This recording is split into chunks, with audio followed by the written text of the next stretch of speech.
It's hard to look back and see how it happened. Just thinking back of everything that I went through with him. We think we know who we live with, but you really don't. We imagine it being someone else, but it's someone that lives in the house. It's someone that looks innocent. It's someone we trust. It's been 30 years. I look back and I say, wow, I was one of the lucky ones.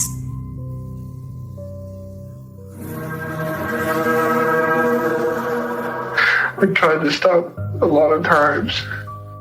People like him can't be allowed to do those things. I'm going to see to it that they put him away. I knew that I was going to be caught sooner or later. This is not the James I thought I married. This James is a monster. I've got to figure out what am I going to do to get him caught. For me, there was nothing but revenge.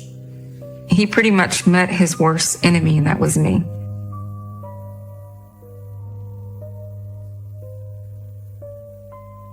When I met James, I was 20.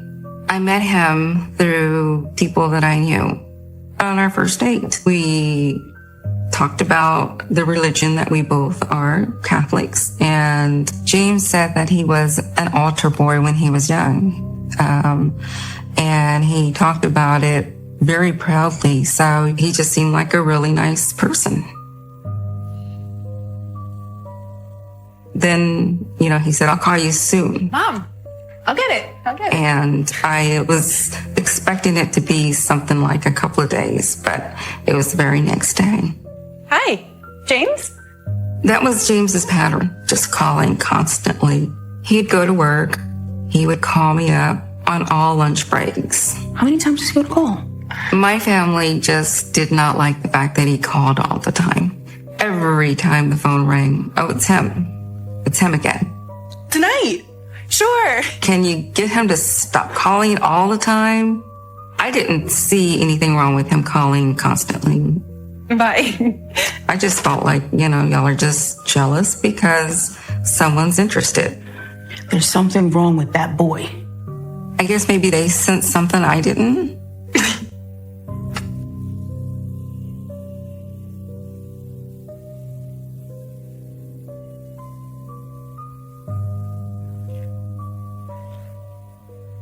We did all the fun things you would think a couple would do. He would bring me flowers. He would bring me small little gifts. And he was very, very kind. But he did have a jealous streak. This one night, it was late at night, and I was in bed, and the phone was ringing, and I knew it was James, and I didn't feel like talking to him, so I ignored it. And all of a sudden, I heard a vehicle in front of the house, and you can hear the screeching of the tires. It's almost like if someone's doing a donut. You can tell somebody's angry. When I looked out the window, I saw his blue truck just drive like a maniac. I thought, wow, that was James. What did I do? Maybe I should have answered that phone call. Then the phone rang within 2 minutes. I knew when that phone rang, it was him. When I picked up the phone, he just said, "Hey, it's me, James." Hello? Are you okay? I said, yes. I said, are you okay? He says, yeah, I just got off work. Just wanted to see if you're okay. Yeah, I'm fine. I was in bed. He didn't act upset or anything. He was calm and as if nothing happened. That was the bizarre part about him, is that he was very calm. And I was just waiting to hear, is there anger in that phone call and that voice? But there wasn't. Are you sure everything's all right? He seemed so calm, like he did nothing. I did not confront him. We both act like it didn't happen, but it did happen. I guess this is the beginning of seeing him with his anger. I'll see you tomorrow. This is where I've started to notice his temper.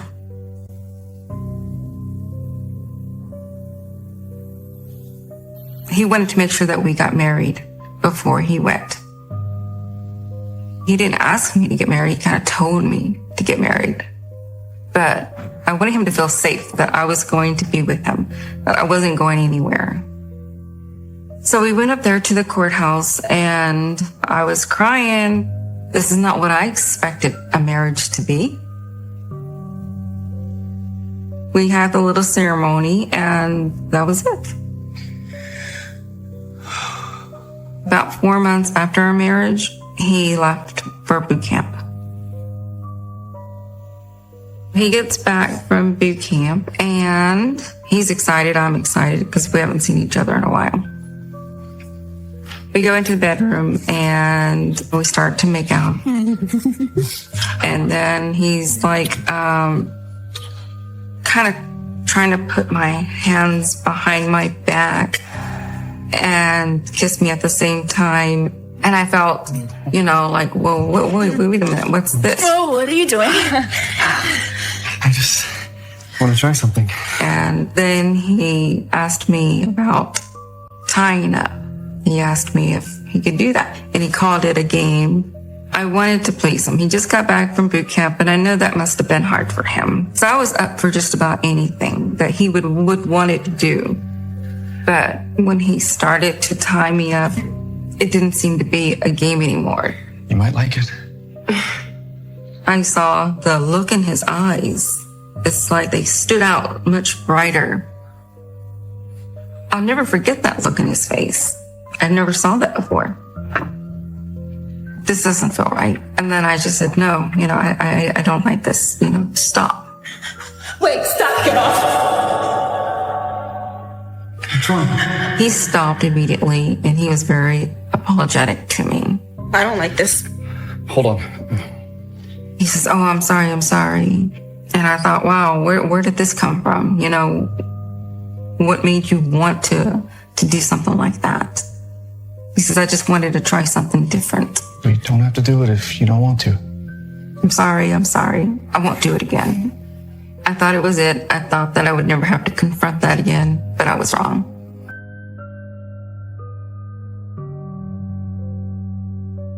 Other women would talk about what their husbands did. You hear a lot of kinky things that go on. And I thought, well, maybe it's not all that bad. Maybe it's just me.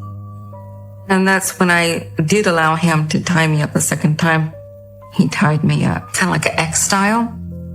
X style would be like my arms are tied up to each side of the bed, and then my legs would be tied up to each side of the bottom part of the bed. He also put a bandage on my mouth, and then he put something over my eyes as well.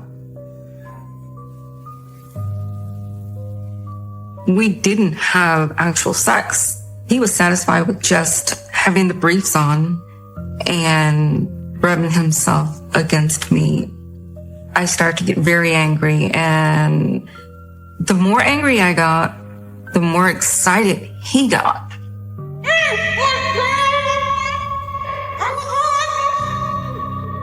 And then all of a sudden I heard the sliding door, and I'm like, James. He went around the side of the apartment, and he was actually just watching me through the window while he had me tied up.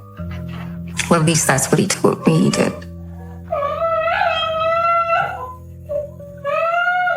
Who would do that? Who would just leave their wife and then go to the window to watch?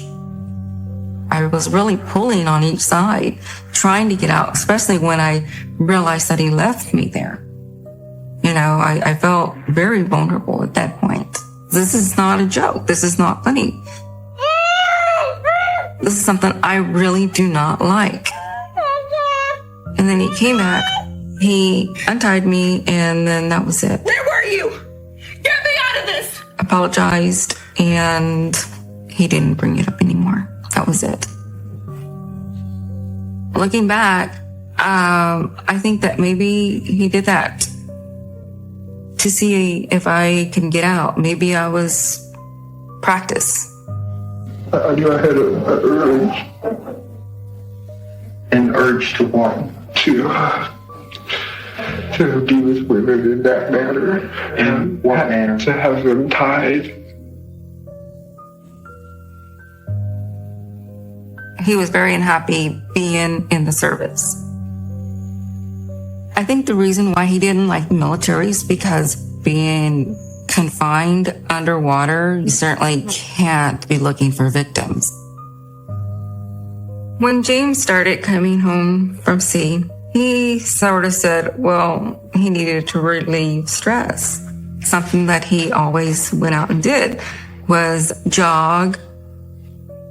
I didn't see a problem with him going out jogging. He would go out, run around, come back, and everything just seemed fine. But it was always during the nighttime, around 7. You going for a run now? Yep. Sometimes he came home from work and he was just laying on the floor because he was just so tired of all the work that he did that day. I thought you were exhausted. I feel better. But yet he still found time to go take that jog at night as well. I won't take long. And I was okay with that because I figured, hey, he's relieving stress. Looking back, I think that's when he started looking into windows in the neighborhood. This is exactly what he would wear. Combing his hair so he can go take his jog. He always brushed his hair. It's disgusting to see this picture because I know he's getting ready to go look for someone. It's just disgusting to see him.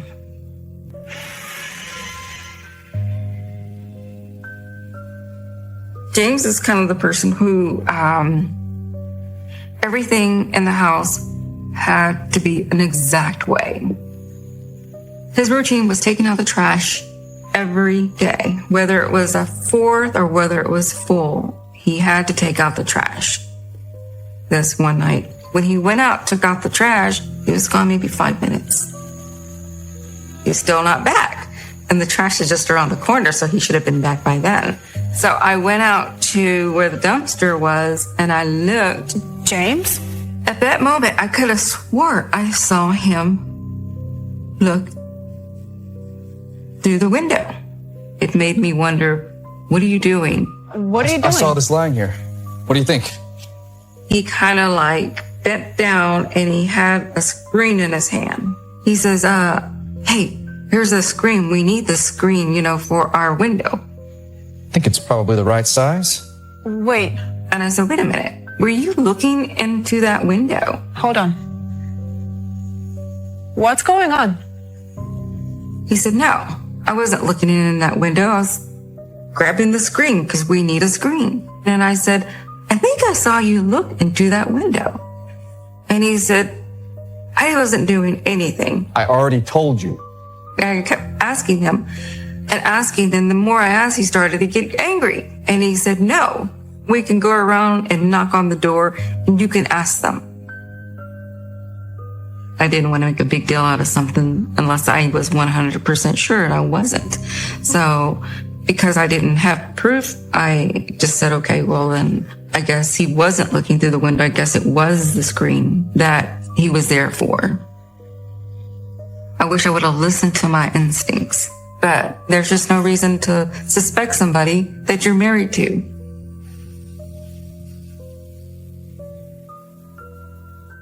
In the mornings, I would open up the shade, and every time I looked downstairs, there would be this girl that would look up at our apartment. She was looking directly at our apartment, as if she was looking for someone. So that gave me an eerie feeling as to why is she doing this, for what reason? What are you looking at? There's a woman downstairs. Finally, I asked James, do you know anything about that? And he would say, no, I don't know anything about it. No. Something was odd. And then later that week, I was in the bedroom and I could hear some yelling downstairs. James is coming upstairs and I asked James, what's going on? What happened? What was all that yelling? And then he said, oh, it's that couple down there. He says, her husband is just starting some BS. Over what? I'm like, well, what do you mean? It's nothing. He didn't give me any details. He just said he was arguing with him. Forget about it. He got in the car and just took off. And he took off. I went and knocked on the guy's door. And I said, can you explain to me what's going on? He goes, yes, ma'am. He says, your husband's harassing my wife. I believed him because I can see his demeanor, his body movement, his expression on his face. The man was very upset. Later on that night when James got home, I said, that argument has something to do with you harassing the girl downstairs? I talked to the neighbor. He says you've been stalking her. He said, no, I'm not doing that. That guy's making up the story and all this stuff. So he starts to get mad at me. And I go, well, why don't we just go downstairs and let's go find out if this is true or not. Why don't we just go and talk to them? I don't need to talk to them. James, what are you doing? And then James got mad. He's yelling and screaming, pushing me around. I'm telling you. The more that I doubted him, the more violent he became. And he would hit me. His excuse would be, it's because you're not listening to me. I didn't do those things. I would not do those things. If you keep thinking this way, I'm going to hit you until you believe me. If you believe me, then you don't get hit anymore. He didn't feel as if he needed to apologize for anything. That's when I said, this is just a little bit too much. I need to really think about this in a different way. Who is this person? I had no idea who he was. I knew that he had problems. I knew he had issues. He couldn't stop himself. I'm going to describe it like a lion looking for a prey. Something was eating him up inside. The victims, when I did this stuff, I tried to calm them down as much as possible, but I understand why they were scared. But I never intended to hurt anybody. I used to feel bad when he went out to sea. I did not feel that anymore. And that's when I went out and got a job. I decided to go work at the daycare. He just walked into her bedroom the middle of the night.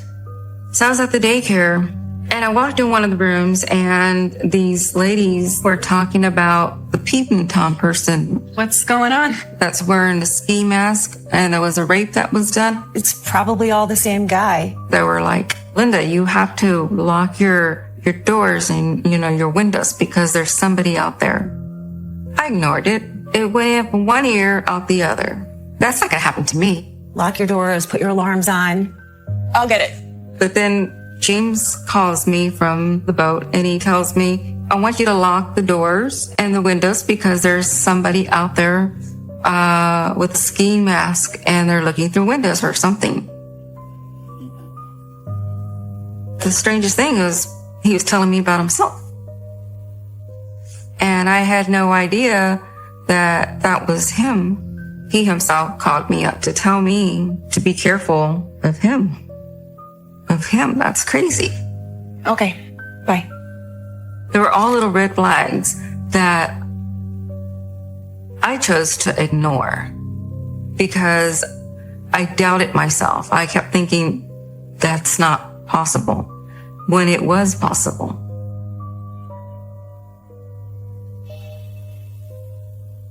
I came home from work and there were two strange men in my apartment. Everything was upside down. I mean, the cushions on the sofa were thrown here, there. The house was ransacked. It's okay, ma'am. One of the men showed me his badge and told me he was from the police department. They turned out to be detectives. They explained to me that James had been arrested early that morning. What did he do? Might be easier if you have a seat. They said he was watching a 53-year-old woman undress through her window. Wait, hang on. They went on and they told me that they suspected that he was this person with a ski mask, this rapist that was out there. He fits a pattern of behavior we look for in a case like this. I was like, oh, wait a minute. I says, now, this is crazy. I don't think so. No.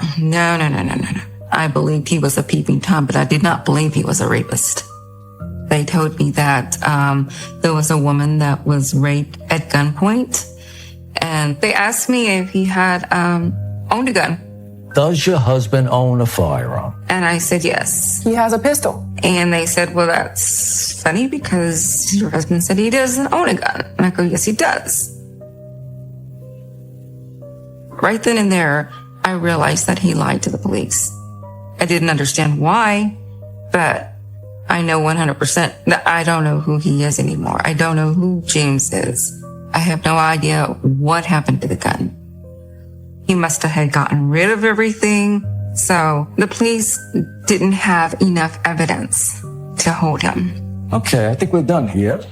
He was released to the Navy, and the Navy wanted him out, so he got discharged from the military.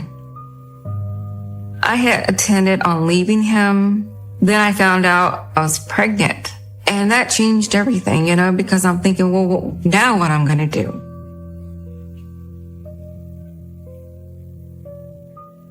When he was arrested, the officers told me if there's anything that I find, just go ahead and give them a call and they'll come pick it up. So I just wanted to find something I can give to the police department. I would check the car, the glove box, under the seats, the back of the trunk, just to see if there was evidence. One time I found some rope and duct tape. And I immediately went to his parents' house and I said, look, is this not proof that James is up to something? And I tried to show them, look, he's never going to change. And the mother said, give them to me. I'm going to show them to his father. We'll let his father handle it. And his father never handled it. No one talked about it. I realized that his family wasn't going to help whatsoever.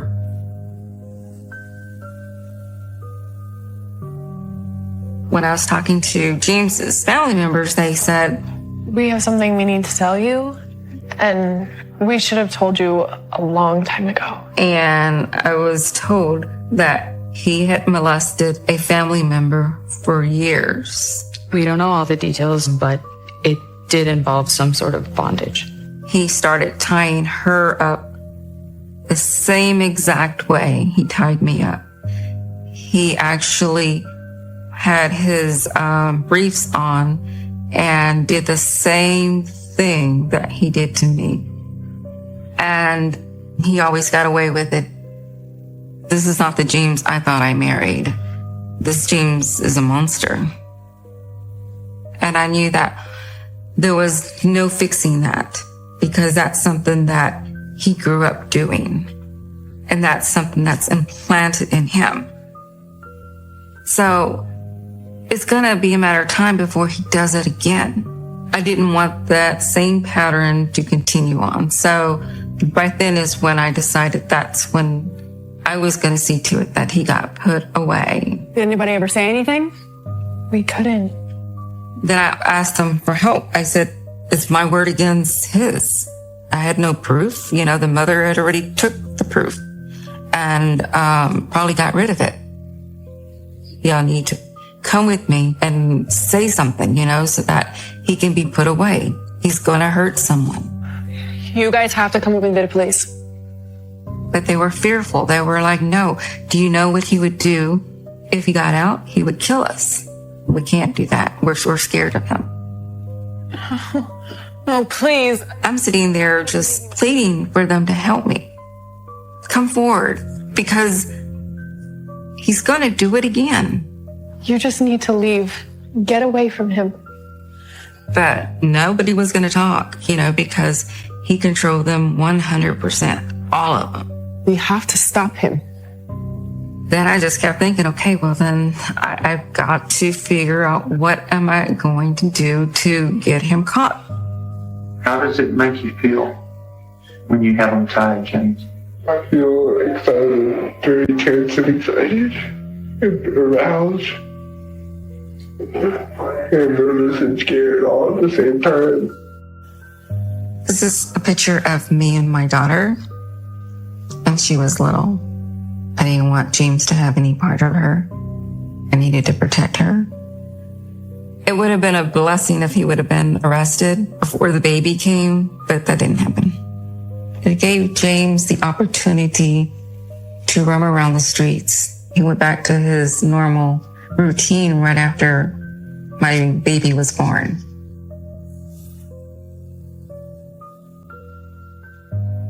We went to the hospital, and right after she was born, he was ready to head out the door immediately. Where are you going? I'm just gonna go home and pick up some stuff. Obviously, he needed to scratch that itch that he had. You can't stay a little longer? And I knew there was nothing I could do. Why? You don't need me. I couldn't keep an eye on him anymore, and he took advantage of that. James. He was only around for like 5 minutes, and then he was gone. You're fine. How dare him come and witness the birth of my daughter and then turn around the next minute and go look for a victim. I knew that once he left the hospital, he was going to start doing something. I didn't know what, but I knew somebody might get hurt tonight. And it seemed like there was no stopping him.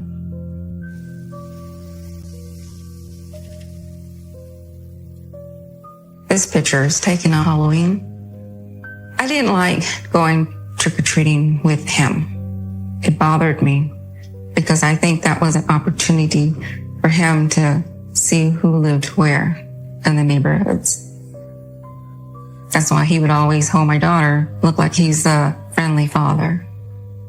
He used that as an opportunity to knock on the doors just to see who opens the door. So he would get a look at the owner, whether maybe that can be a potential victim. There was this one night where James didn't come home and the phone rang and I answered it and it was him. And he says, I was arrested and I need you to come get me out of jail. And I said, oh, you finally got caught. He says, no, it's not what you think. It's because I didn't have insurance and one of the stickers on the car had expired. That's the reason I got pulled over. Come get me out. But don't go get the car, okay? I'll go get the car. And I said, okay. There's something about the car that he doesn't want me to get. When I picked up the car from the car lot, I found a ski mask and duct tape in the car. I was like, wow, okay, great. I finally got something and I can't touch it because then he's going to say that I'm planting it there. So then I called the police department. I left everything where I found it. You'll see. When the officer came and he searched the car, he actually found a play gun in the back of the trunk along with handcuffs. The officer, he says, what is this? I go, well, he's using this and he's raping victims and this is proof. He gives me his card and he says, I'll be back in touch with you. I was angry about that because I thought, I guess nobody gives it. I didn't understand what was taking so long. And we'll look into it more closely, all right? I felt like, what else could I do? I found out later, the reason they didn't pick him up was because they didn't have enough evidence at the time. This is a picture of James. Everything's going his way. You can see it in his face. He didn't think that he can be stopped. He's getting away with everything, and nothing's happening. This is when, our fights start to really get out of control.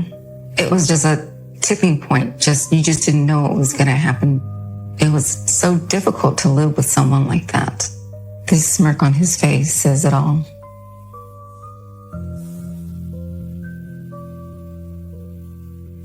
I confronted him. You know you're a dangerous person, right?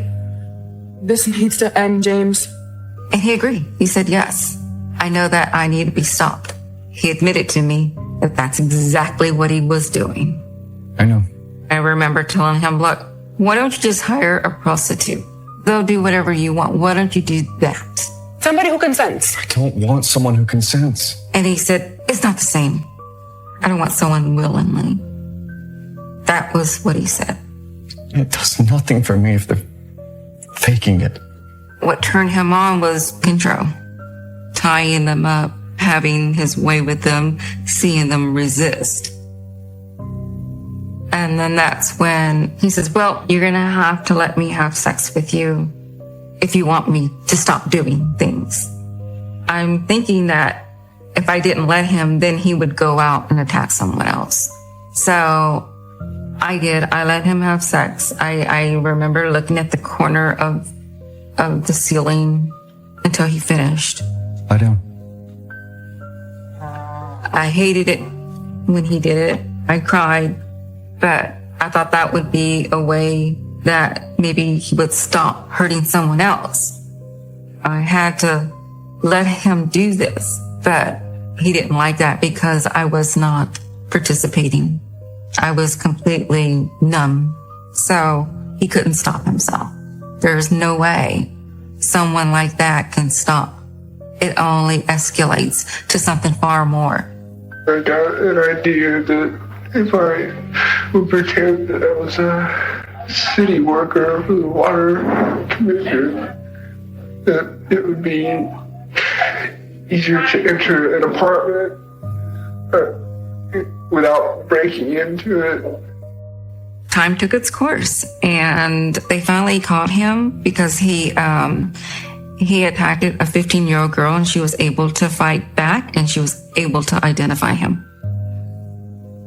Those words were just music to my ears. Bingo, it's over. He's finally in jail. They got him. This is a sketch that the girl that sort of saw him said that her attacker looked like. He was walking around the complex. He took a white coat and he put that on. He had a hard hat on, a clipboard that he used, and he pretended to be a water tester. He would gain access into some women's homes by telling them he's there to test the water. He would go into their bathroom and he would unlock one of their windows without them knowing. That way he was able to come back.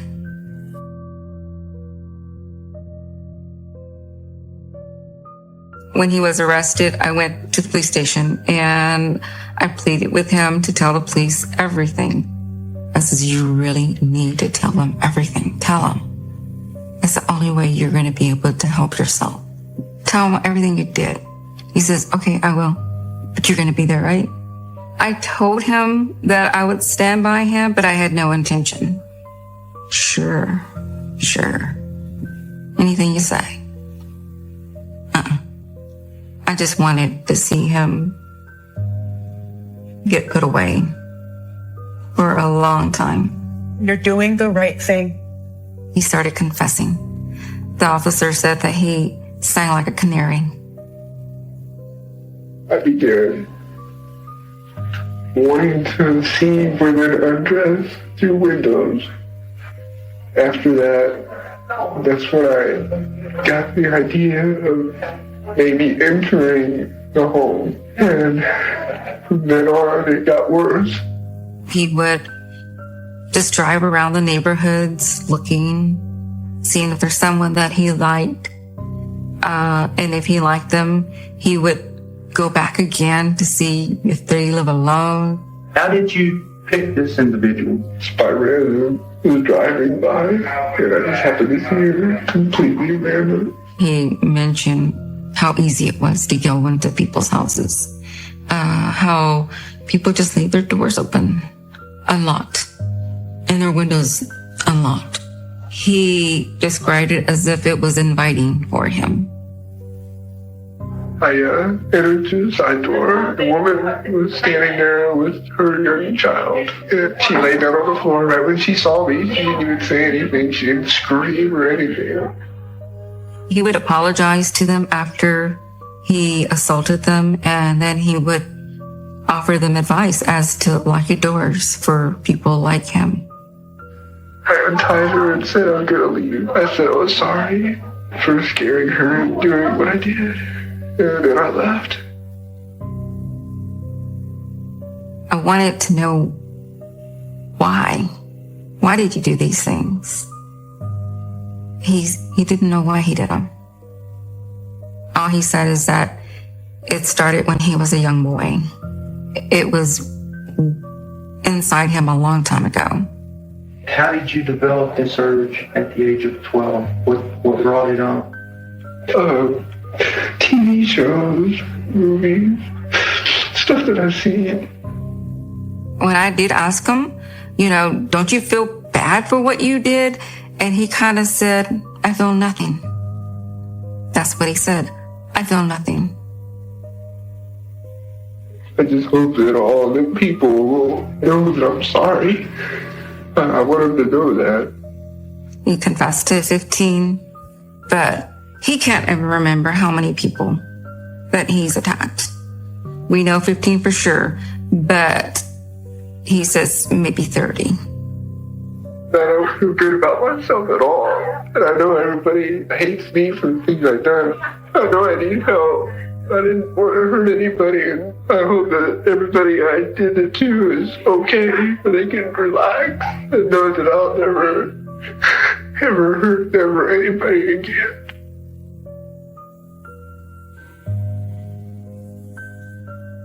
Still has the same smirk on his face. The only difference is the hair is gray now. Every 3 years, he gets a chance at parole. So far, he's been denied several times. I remember back what the police officer had told me. He says there's a chance that he could be released one day. And me seeing his photo and seeing how he's still in shape, I'm sure he would do the same thing he did before. But this time, maybe kill his victims, because I don't think he would actually want to be in prison again. So this time, I think he would take it another step further.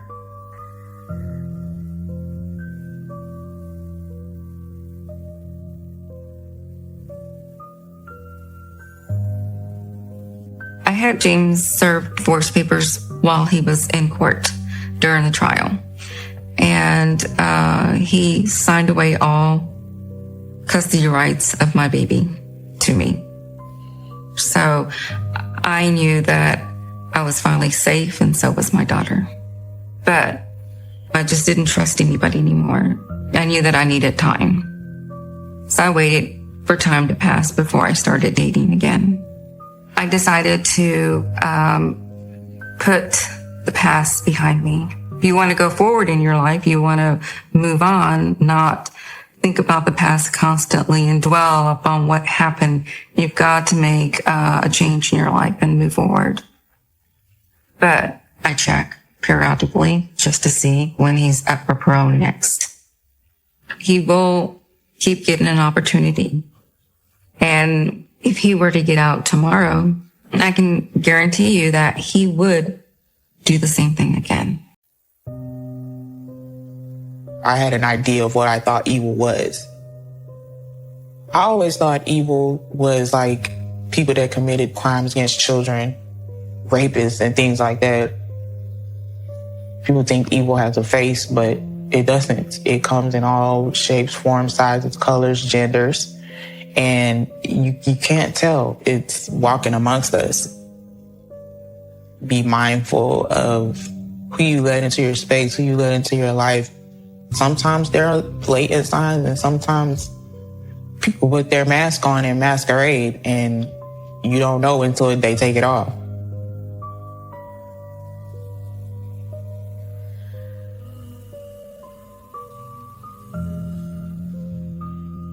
Karim was masterful at keeping secrets and keeping his lies in order. What he did to me and other women was just reckless and diabolical. I did not see him coming. He's not going to understand the carnage he left behind. He's a sociopath. He just didn't care as long as he got what he wanted. And that's evil. Me and Karim met at a local hospital we were working at. We were both security officers. I was responsible for training him. My first impression of Karim was he was friendly, charming. He really talked a lot. To me, our conversations were harmless. I mean, it's two coworkers talking to each other about life and about my children, and him talking about school. I've been debating going to nursing school, actually. Really? Yeah, I mean, I think you should do it. You'll be really good at it. At the time, I had an ex-boyfriend that was stalking me. My ex would sometimes come to the hospital where we worked. Me and Karim were standing outside, and my ex drove right up to where we were standing up. Sarita, What are you doing here? you won't answer the phone. Because I don't want to talk to you. And Karim's like, get away from here. She doesn't want to talk to you anymore. Now you're trespassing. I think it's best you go. This ain't none of your business. And he basically told him, you can go voluntarily or involuntarily. You can either leave now or you can leave when the police show up. Sarita, Oh, he left. I didn't feel like I needed protecting, but the fact that he went the extra mile to do it, I thought it was sweet, and I thought it came from a genuine place. Thanks, I appreciate it. Wow, got each other's backs. Now, in hindsight, I feel like that he had an agenda. I think that was part of his plan, too, to make me feel safe. But he's a wolf in sheep's clothing, because behind that facade, he had ill intentions. He was approaching me like predator to prey.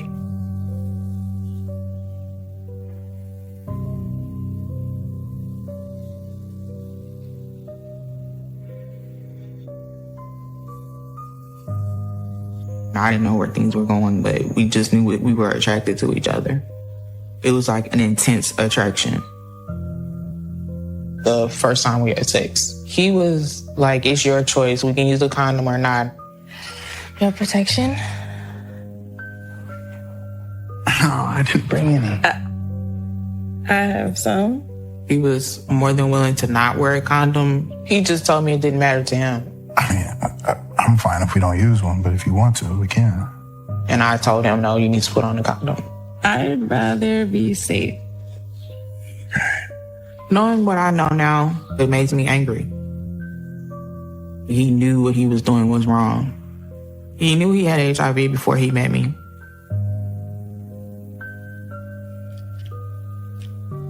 Right from the beginning, you were willing to expose me to that. Him saying a condom or no condom. If something did happen, he could say, oh, you made the choice to not use a condom. I gave you a choice. You saying it's optional, he didn't even make an effort to protect me from him. He was gambling with my health. He was gambling with my life. He didn't care. He liked to take risks. I don't think he thought about his health or mine. He just wanted to have sex with me.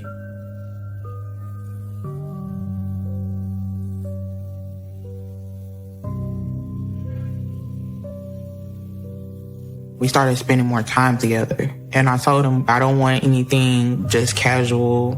We should be in a relationship. He said, I don't use condoms when I'm in relationships. So he's like, if we're going to be in a relationship, I don't want to use condoms. I said, well, we need to get tested. And until we're tested, we're going to use condoms. Karim agreed to go get himself tested. And we waited to sleep together again until everybody's results were read.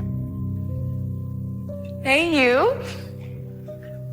Guess what? The STD tests are basic: chlamydia, gonorrhea, trichomoniasis. Then you have to ask and give them permission for the HIV test. So I got tested for all that. I got my results back. Corinne was supposed to go get the same test I was getting. When my results came back, everything was fine. What about yours?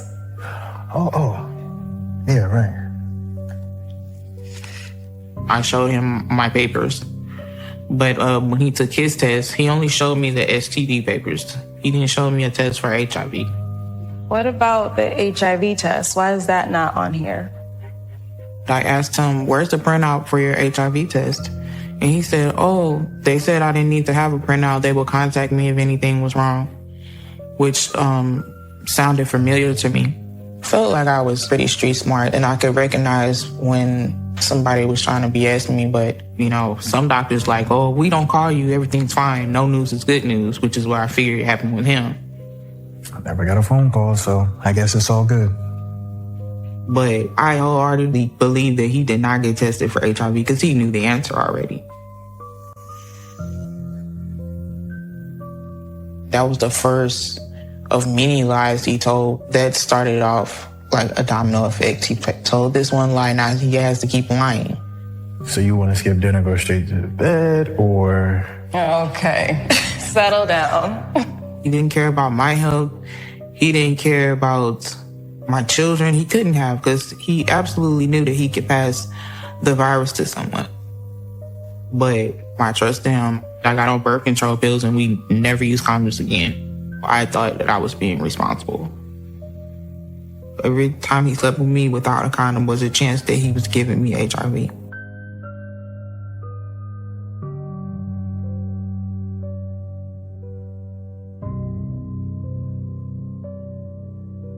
One of my coworkers seemed to have an attitude about me and him getting closer. I just thought she was like a woman scorned or she was jealous. Aww. Look at you two. Aren't y'all so cute? One morning, she came through the door to the security office. She said, hey, Corinne, where's your wife? How's she doing? How's the missus these days? Why don't you just shut up? He raised his voice and was like, why are you always messing with us? Why don't you just mind your business and stop acting like a bitch? What did you just call me? You heard me. It alarmed me at that time because I had never seen him act that way. I had never heard him be disrespectful to a woman. I'm thinking this is just one of her shenanigans that she's been pulling. But I still asked him, like, why would she say that particular thing? What is she talking about? It's nothing. It's nothing. Didn't sound like nothing. He told me that he was with his ex-fiancée for 5 years and we applied for a marriage license, but we didn't get married. She called off the engagement. Excuse me? I wanted to tell you, I just didn't know how you'd react. I felt like it was believable because I've been to his house. I didn't see anything female in his house. It looked like a bachelor pad. And the fact that we were together so much, and I felt like if he had a wife, she would be calling like, why are you not coming home and stuff. At this point, you really think I'm married? I just really felt like that coworker was really just messing with us, and the explanation he gave to me made sense. Come on, we gotta clock in for work. Now I know that he was lying.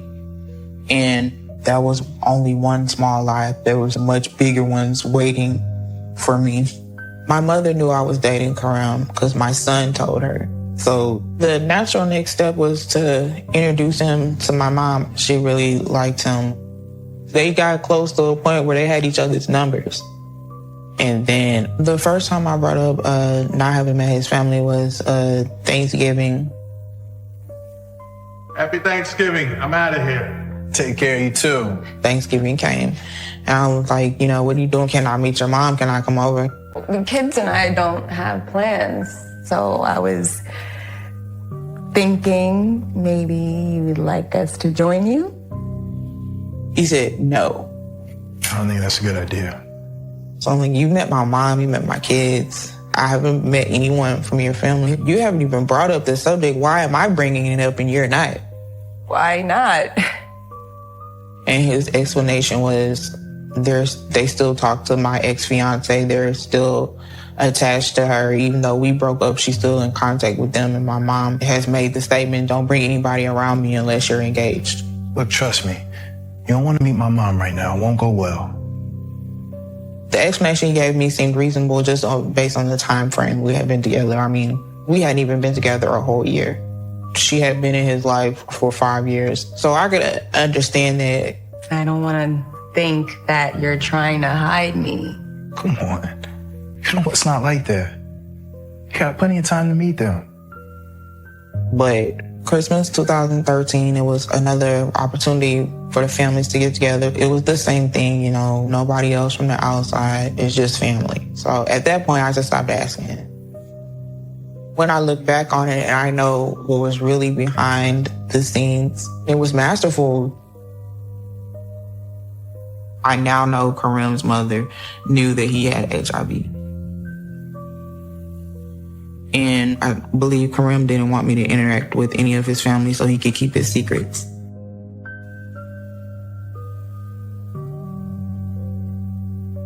Kareem had an insatiable appetite for sex. He wanted it all the time, every day, multiple times a day. One time we were in bed about to go to sleep and we were just talking like we always did. What? I want to leave my mark. He said to me, I just want to leave an impression on you. I want to leave an impression on your life, even if we break up. I want to make sure you never forget me. I just smelled it like butter. I felt like I found the person that I could be with long term. He made me really happy. I really loved him. When I think back, those words haunt me because he did leave an impression on my life. He'll forever have a place in my life that I can't get rid of. What did he mean by that comment? I went over it over and over in my mind what he actually meant by that statement. I'm going to leave an imprint on your life even if we don't work out. He did exactly what he said he was going to do. It could have been the first time or the 10th time, but if you keep sleeping with somebody with HIV, eventually you're going to get it. I was sleeping with the enemy. I was suspicious of everybody else but him. And the chaos was laying right next to me.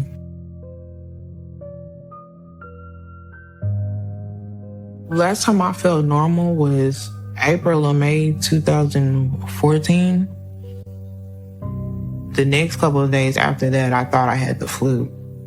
Because I had a high fever, body aches, congestion. I just felt horrible.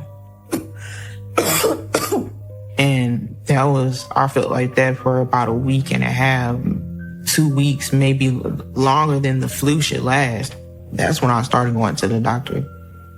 Kareem would come with me to the doctor's visits. Actually, he invited himself. He was like, if you don't mind, I'd like to come too because I want to know what you know. He was acting like he was concerned, but I think he was trying to keep a watchful eye. Same symptoms, huh?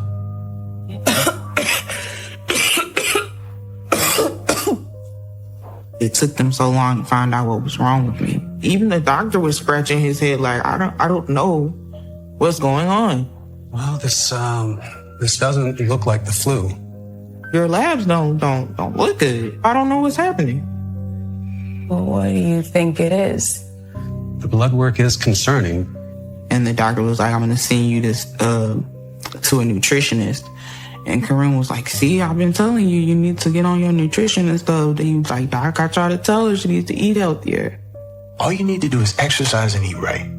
He was playing the role that he thought he should. I want you to talk to a specialist. In the meantime, I'll run some more tests and we'll see what we find. In retrospect, I think he was just keeping a watchful eye to see exactly what was going on with my health or if they said anything about HIV or anything.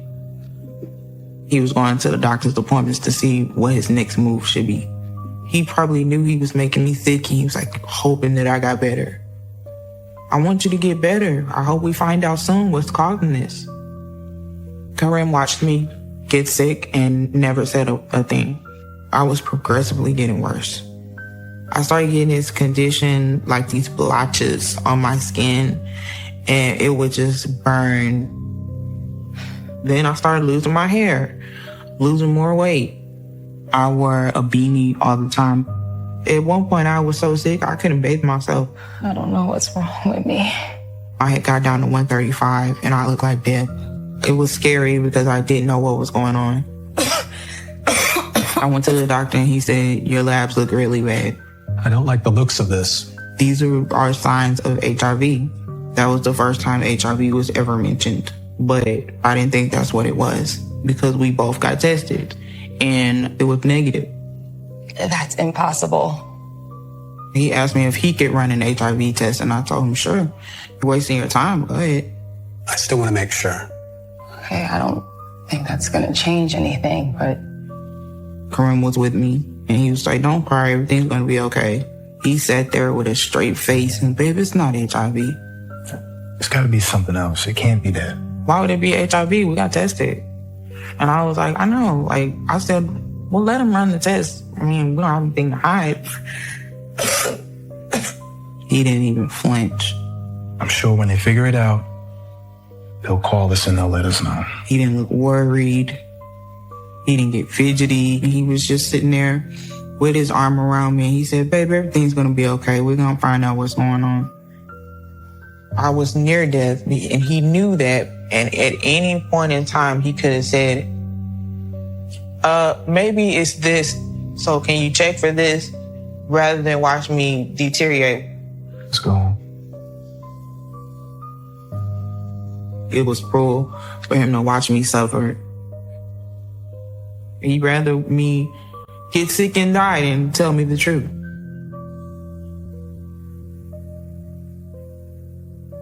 When I went home after that doctor's visit, I was pretty confident that I did not have HIV. We went back to my house and we started researching what type of cancers we thought it might be. Maybe it's lung cancer or leukemia or something. We were kind of going back and forth about the possibilities. And then he just started like, I don't know what it is. He was like, I hope the doctor can find out what's going on. Wow. We know it's not HIV. He always acted like he was concerned, and his actions matched his words, so I had no reason to think he was lying about anything. Maybe this one? Yeah, maybe. Now I know he knew or had an idea what was going on. Lymphoma? No. He probably still thought that he could get away with it or finesse me into believing whatever lie he was going to tell me at that point. We're going to get through it, okay? Kareem claimed to love me, which I think is BS because you can't watch somebody suffer and claim that you love them. I was dying, and he knew something was very wrong, and he still said nothing. He watched me suffer.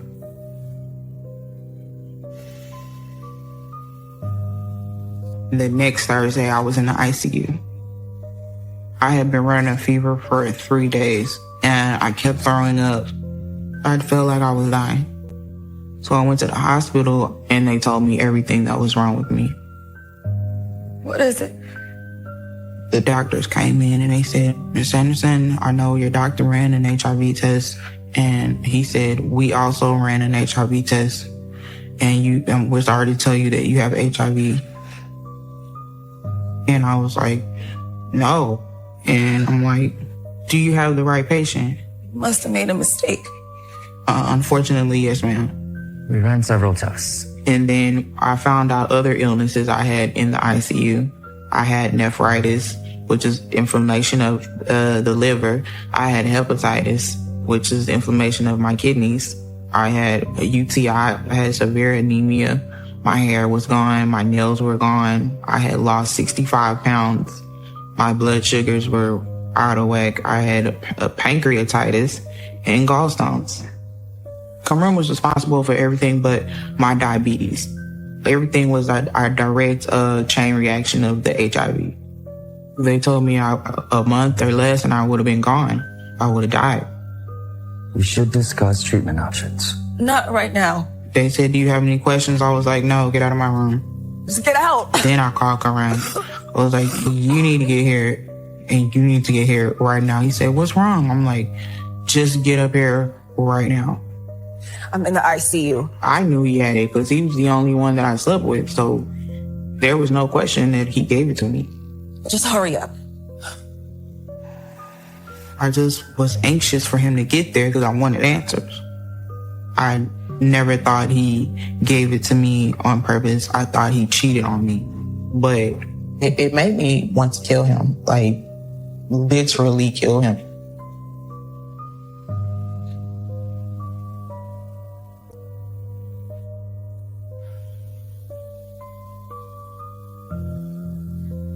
When he walked in, I said, who did you cheat on me with? And he was like, what? I said, Karim, I have HIV. Who did you cheat on me with? Who is she? What are you talking about? What? HIV? I was like, it's not cancer, it's HIV. So who did you cheat on me with? And he was like, I never cheated. And I was like, stop lying. Stop lying to me. Look, we're past that now. I'm in the ICU and I'm basically dying from HIV. So, and you gave it to me. So where did you get it from? What did you do to me, you son of a bitch?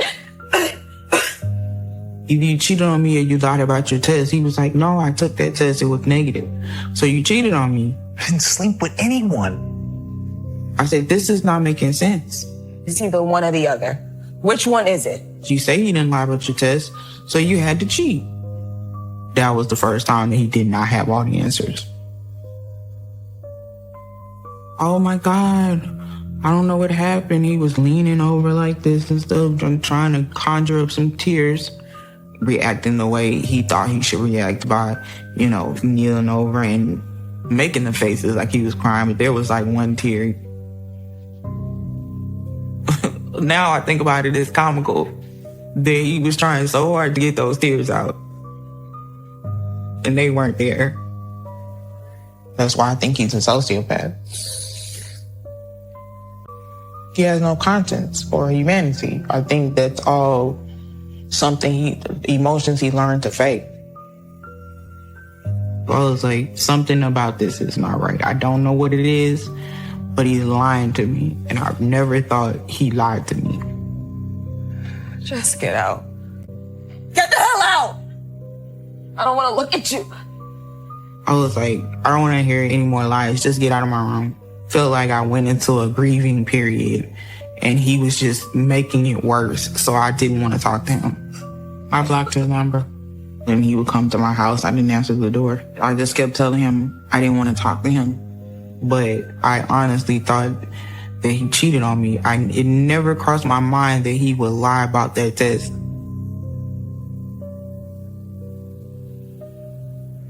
I was depressed. I was heartbroken. I didn't know if I was gonna live or die.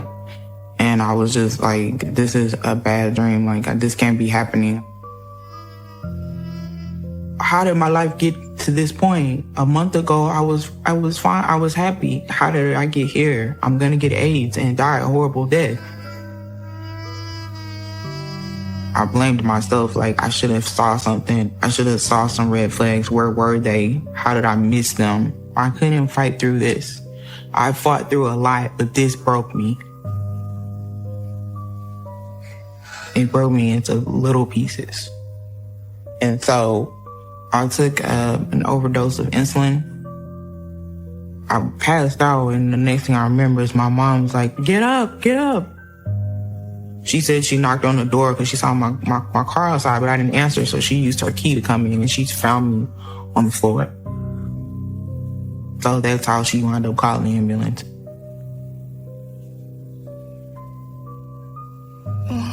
Where am I? Back at the hospital. I was like, Mom, why did you save me? I was trying to die. Why did you save me? Why didn't you just leave me there? I don't want to be here anymore. Don't say that. My dad told me, God has a purpose for you. You're here for a reason, and you have a purpose that you have not yet found yet, but he's preparing you for something. And I started thinking, I was like, what purpose could I possibly have? I know you don't think you can get through this, but you will. That's me and baby Caden. He was a day old. He looked like a little peanut wrapped in a blanket, so I started calling him Peanut.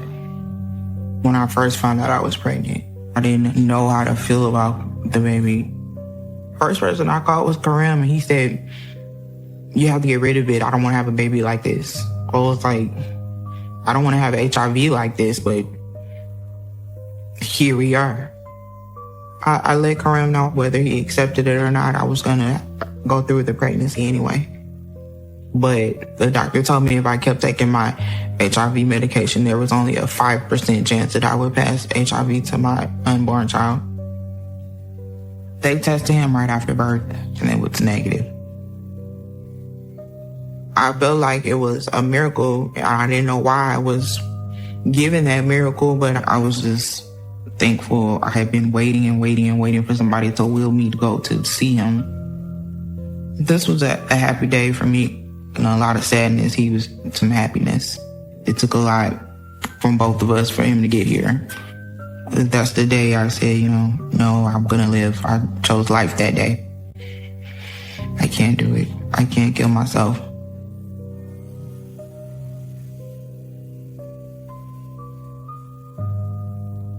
I immediately called his mother and told her everything. I wanted her to know what was going on.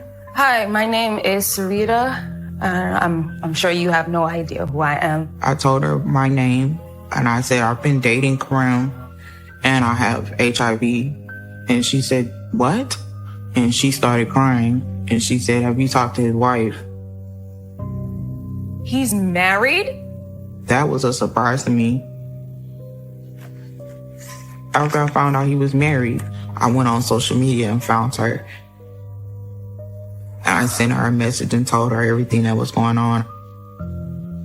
A week after I started communicating with Karim's wife, I found out that she was HIV positive too. She told me that he had given it to her and he had never taken any medication. That was like an aha moment. This is my purpose. This is why I was infected. The purpose was to stop him from infecting other women. But it was too late. I didn't realize how many other women he had infected. This is my social media post when I announced to everyone I was HIV positive and who gave it to me. If I die, this is going to be my dying declaration. I have to tell people what happened. After all he's done to turn my life upside down, I'm here to testify that evil can look like anything. Karim is going around like he's okay. He's an attractive man and very charming. He is not letting people know his current situation. I have no reason to lie. I was faithful. He's the only one I've been with for 2 years. I'm saying all this to warn people to be careful who you let in your life. Really get to know someone before taking risk. I thought I was in a happy relationship, and 4 words turned that all around. You are HIV positive. When I wrote this, I went to sleep, and when I woke up, I had 1 million notifications from people. Immediately, my phone was ding, ding, ding, ding, ding, ding, ding, ding, ding, going off. I was finding out that he was in these singles groups. Some of his friends would say he's in these dating groups and, he's dating someone down the way and he's not being honest. And other women saying, is this true? Because I slept with him a couple months ago or whatever. I opened up Pandora's box and I started to build a timeline. People were like, wait, when did you get diagnosed? Because I was with him, and a lot of the time it was before me. His wife told me she tested positive in 2009.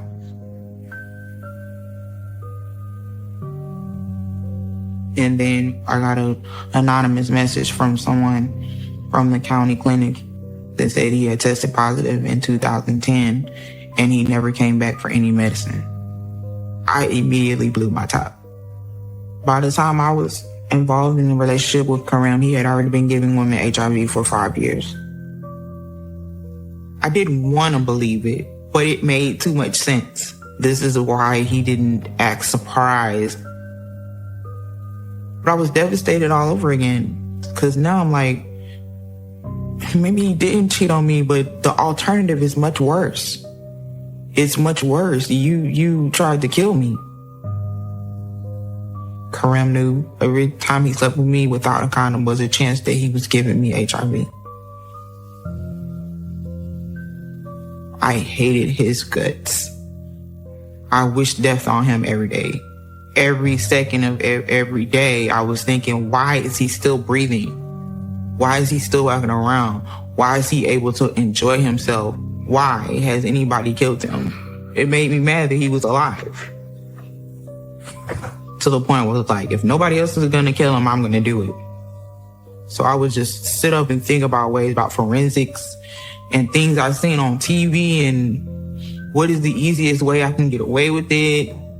But me hating him didn't do anything to him. It was hurting me because it was turning me into a person that I didn't want to be. So I had a colleague at the hospital we worked at that was a police officer. And he told me it's a crime to intentionally infect someone with HIV.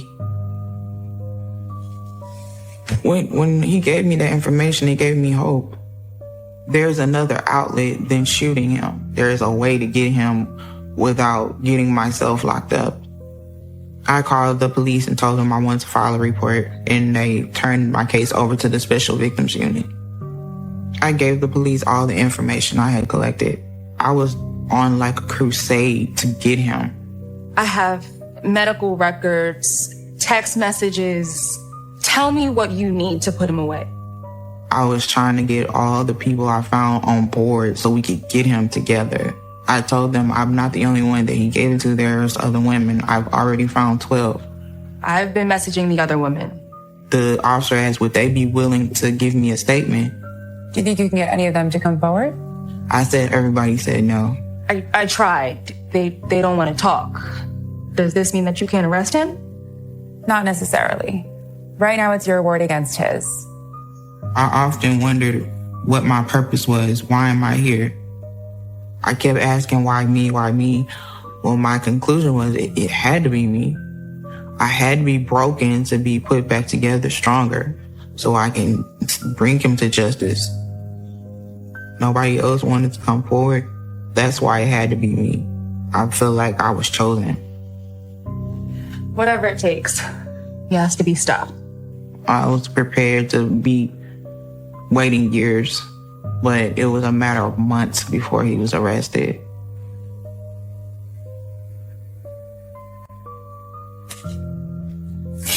This was a good day.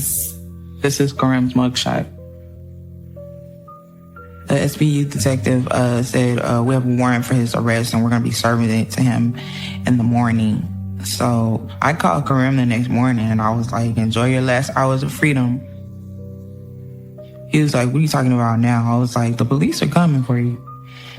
And I wish I could be there. And he was like, you always talking negative. And I just hung up on him. That was 8 o'clock. He was arrested at 9. I think he was very surprised when he got arrested. He got arrested at his job while he was on duty. So that probably hurt him more than anything for people to see him being arrested. I was happy when I saw this. I was wondering, what is he thinking right now? And that's what I think of when I see this, is what is he thinking right here? There's no smiling or anything in this picture. That was his last day as a free man. So that makes me happy. Yeah, I like this picture.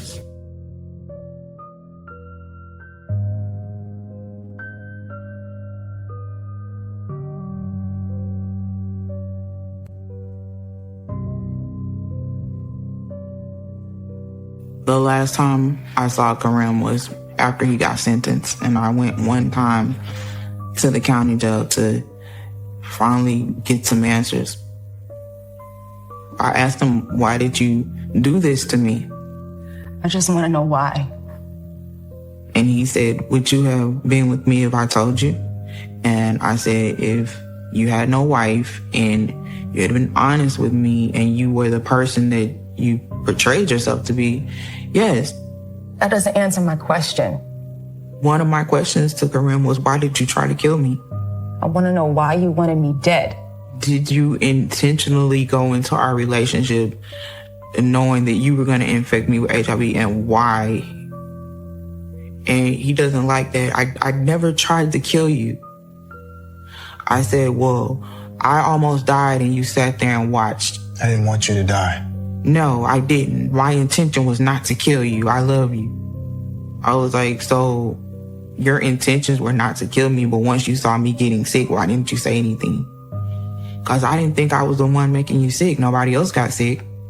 And I was like, this is a bunch of BS. Like, I was getting madder the more I talked to him. He said, why you so mad? I didn't rape you. He said, you could have told me to put on a condom at any time. I didn't rape you. I don't know why you getting so upset anyway. When he said, I didn't rape you, I said, yeah, but you raped my life. My world is changed. You took my choice. You didn't take my body, but you took my choice away. I think sometimes he did it for fun. It was about power. And rape is about power. I gotta been left. I have not seen or spoken to him since that day. My son doesn't see him. My son doesn't speak to him. There's no difference between a rapist and Karim. Because Karim doesn't take women's bodies, but he takes their choices.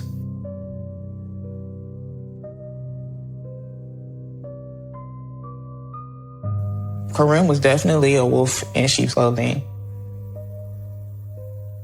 I was told by the detective that they found that his most active year, meaning the year that he infected the most women, was 2015. Who knows how many women he infected or how many women died or almost died, and he doesn't care. I know of 12 women that he's infected. I do believe there's more. He's evil. He's diabolical, reckless, careless, negligent. All those things rolled into one. He has no empathy. He can't have any empathy because he did it over and over. He didn't have any cares in the world about how it would affect women or their families or children or anything like that. He didn't take into account any of the carnage he would leave behind. He was just going to get what he wanted and to hell with everybody else. But I'm not gonna let that define my life. I wanted to bust up the stigma around HIV and what it looks like. It happened to me, this is what happened, and I'm still here. If you have HIV, you can go into an undetectable status, which is the goal. It means you have so little of the virus in your system that it can't be measured by any test. And once you're undetectable, you can't transfer HIV to anyone. So I've been undetectable for years now. Through my research, I found a lot of stories like mine, and people just throw those stories to the side because they assume the person was being reckless when it's happening to everyday people. Hopefully I can inspire somebody else to go get tested or be more careful in vetting their partner. You can't catch everything. You might run across a Karim, but most people are not like that. It was a series of murders that shocked the whole of Germany. For 21 years between the mid-1950s and the mid-70s, Joachim Kroll murdered at least 14 people by strangling them to death. His youngest victim, Marion Ketter, was just 4 years old. The discovery of her dismembered body in the summer of 1976 left the nation in a state of complete disbelief. For years, Kroll took care to strike away from his home in Duisburg, a town in the Ruhrgebiet, West Germany's industrial heartland. But Marion Ketter lived right on his street. Police were knocking on doors, searching for the missing 4-year-old girl in July 1976, when they made a gruesome discovery. Bernd Jägers was a young detective on the Duisburg murder squad. Die ganze Sache ist auch nur deswegen aufgefallen, weil der Achim ein The whole thing was only discovered because Achim took a girl from the neighborhood. Before that, he would travel further and the crime scenes were far away from Duisburg. That is the reason why it took us so long to catch him. This time he took a girl from the neighborhood who he knew by sight. He took her to his flat, sexually abused her, and then killed her. Entsprechend umgebracht. When a 4-year-old goes missing, the alarm bells go off everywhere. Of course, you use a lot of personnel to try and find this girl. And when we got there, other colleagues were already on the scene. And we then went inside the flat and experienced something terrible. Reingegangen und haben natürlich was Schlimmes erlebt. The story of this twisted killer begins more than 80 years ago. Joachim Kroll was born on April 17th, 1933, the sixth of 9 children. His family lived in Upper Silesia in the far east of Germany until they got driven out at the end of the Second World War. Joachim Kroll was the son of a coal miner, born in East Germany, weakly, unprepossessing child, barely intelligent. He had an IQ of 79. Man lebte in sehr beengten räumlichen Verhältnissen. They lived in very cramped circumstances. Only 2 rooms for a family of 11, always in financial difficulties. Und auch das Verhältnis. And also his relationship with the family weighed heavily on him because he was hardly able to develop any kind of close relationship with his siblings. Seinen Geschwistern aufbauen konnte. Joachim Kroll was lonely in his own family because he learned that he didn't matter much as a human. Als Mensch nicht so sehr gezählt wird. He didn't experience any motherly or fatherly love at home and therefore couldn't develop a feeling of self-worth. Für die eigene Person. He was withdrawn and shy. Gar nicht entwickeln. War immer sehr He was afraid to even speak because he was physically abused. Nicht zu teilen, weil es dann Strafen gab. He was a bit of a victim, a bit of an outcast, even within his own family. And then when he went to school, he didn't really fit in there either. He had quite a low IQ. He wasn't particularly bright. He was a bit slow. So that made him a bit of a target there.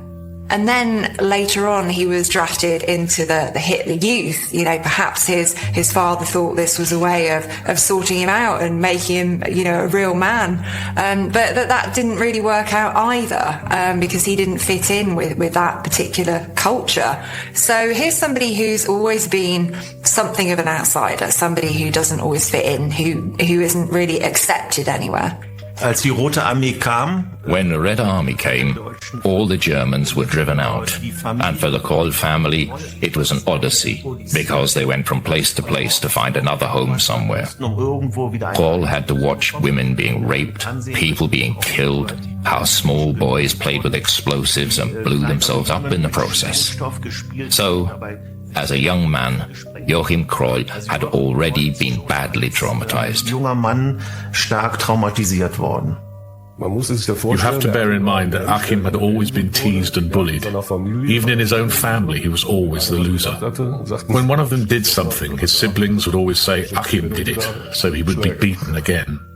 There's quite a few pieces of the jigsaw puzzle falling quite neatly into place here for Kroll. So he started off life as an outsider, not really got many decent social relationships. He's quite isolated, and he's somebody who is becoming increasingly introverted, and that's always a dangerous thing. While working on farms as a teenager, Kroll was regularly beaten by his superiors whenever he made a mistake. He went to work on a farm, quite a tough environment. He didn't get on particularly well socially in this environment. He worked with people on the farm. This included women who he would make inappropriate passes at, because he just didn't have the social skills to form normal relationships with the opposite sex. He was quite aggressive in his approach to them. So he was often rejected by the women that he would try and develop relationships with. And I think that served to just isolate him even further. During his time on the farm, Kroll also developed a morbid fascination with the butchery of animals. back in those days, slaughtering animals on farms isn't the kind of cold, clinical approach that's taken today. It was incredibly brutal. It was incredibly bloody. He wasn't repulsed by these scenes of gore and blood and violence that other people might be. Als zum ersten Mal das Schlachten eines Schweines beobachtet. When he saw a pig being slaughtered for the first time, it had a lasting effect on him. He started sweating, his pulse was racing. It was basically a very positive and almost ecstatic experience that he didn't expect to feel. He was completely overwhelmed by these sensations that were totally unknown to him. In die unvermindert hineingeschleudert wurde, weil Joachim Kroll so etwas ja vollkommen fremd war. So he's a bit different, and he's developing a tolerance to violence and to death. Kroll's delight in the blood and gore of the slaughterhouse even manifested into sexual acts with animals. In der Pubertätzeit, und war in der Pubertät, als bei den Bauern war. If fantasies of sexual violence developed during puberty, and he was in puberty, when he was working on farms, then you can never get rid of them. There he experienced these sexual things which aroused him, the warm blood, and where he satisfied himself. Then afterwards he lived out his fantasies on the animals with sexual acts, with cows and anything that was available. And something like that will never go away. Die gingen nicht mehr weg. When we look at sex, we look at what is it? What does it represent? Essentially, it represents power. Now, here's somebody who hasn't had a lot of power, who hasn't had a lot of control over the things that have been happening in his life. But when he's involved in the slaughtering of animals, he's fully in control in this situation. And this is something that he quite enjoys. It's the first time, I think, in his life that he's got control over what's going on. Kroll's fantasies translated into behavior that was becoming more and more grotesque. When he lived in a hostel for single men and he took a cat into his room, he had this idea that he wanted to see what the insides looked like. He took a hammer, struck the cat and skinned it, and took a closer look at its intestines. And that really does show this kind of childlike curiosity that he's got and the complete lack of boundaries around how to behave appropriately. His violence towards animals took a more human-like turn when Kroll began experimenting with blow-up dolls. Weil Kroll keinen Zugang zu Frauen. Because Kroll didn't manage to get access to women, he procured himself several rubber dolls instead, which he draped with clothing, but then also hanged them with a rope and imagined that the women would then die. He got a particular kick out of that. Das gab für ihn dann den besonderen Kick. It was only a matter of time before Kroll's perverse behavior would lead him to kill. When he was arrested 3 decades later for the gruesome murder of 4-year-old Marion Ketter in July 1976, the police found communication with Kroll extremely difficult. Wir haben uns einfach Gedanken darüber gemacht. Well, we just simply thought if someone does something like this, other things or fantasies must have played a part. Kroll was so withdrawn the police decided he might open up more if just one detective tried to form a rapport with him. Dann habe ich das gesagt zu unserem Leiter. I said to our boss I would like to talk to Aki Malone. So the two of us sat down in the interview room and I tried, with absolute mundane and trivial subjects, to get through to him. To get through to this man now was, of course, not easy. I then tried with something we found out through interviews with his neighbours, that he would often work on the moped that he owned, that he would fix it and adjust it, that he also repaired his own television. And so I tried to go down this route, and all of a sudden I noticed that he realised someone's listening to me when I talk about myself and is actually asking questions. And that was the moment when trust was gradually built up, where I was fortunate enough to kindle a spark of trust, and so he also discussed other things with me. Vielleicht jetzt das Glück hatte, in ihm so ein bisschen Vertrauen auch zu erwecken, dass mit mir dann auch die anderen Sachen besprochen hat. Kroll was ready to talk to the police. They had no idea that the quiet man sitting before them was responsible for the barbaric killing of at least 14 people over the past 21 years. His confession would stun the whole of West Germany. In July 1976, police in Duisburg had arrested Joachim Kroll for the murder of 4-year-old Marion Ketter after parts of her body were found in his home. As detectives continued with their interrogations, Kroll began to open up. Mein Kollege Bernd Jägers hat alles richtig gemacht. My colleague Bernd Jägers did it all the right way. He's the one who broke the ice. Because without his special relationship with Kroll, all these murder confessions would probably never have been possible. So therefore, he deserves the very highest respect. Das Gefühl gegeben, ich sehe dich nicht als Bestie. He gave Kroll the feeling, I don't see you as a beast or man-eater, but just as a human being, and that's exactly how I'll treat you. Let yourself go, do that. And Kroll did that. And then day after day, he confessed to new murders. Neue Mordgeständnisse vorgetragen. Kroll told detectives that he'd committed his first murder when he was 22 years old in February 1955, just 3 weeks after the death of his mother. Die mörderische Karriere von Joachim Kroll begann kurz nachdem Joachim Kroll's murderous career started when the only person he could relate to, his mother, died. His mother was, above all, the most important person in Kroll's life, in contrast with his father, who beat him regularly. She was the only positive figure in his life. He looked up to her and didn't have to be afraid. So when this pillar broke, there was no halt to his sexual pathological development. Leben weggebrochen war, dann gab es also auch für seine sexualpathologische Entwicklung kein Halten mehr. The victim was 19-year-old Irmgard Striel. Kroll had attacked her in the town of Ludinghausen, an hour's drive northeast of Duisburg. So he sees this woman and he tries to make a pass at her to grab her and kiss her. And understandably, she doesn't react well to this.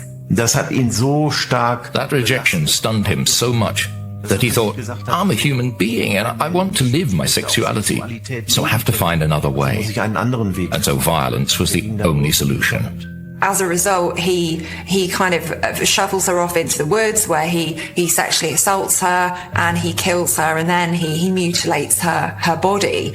So this is somebody who appears to be, kind of subhuman in a way.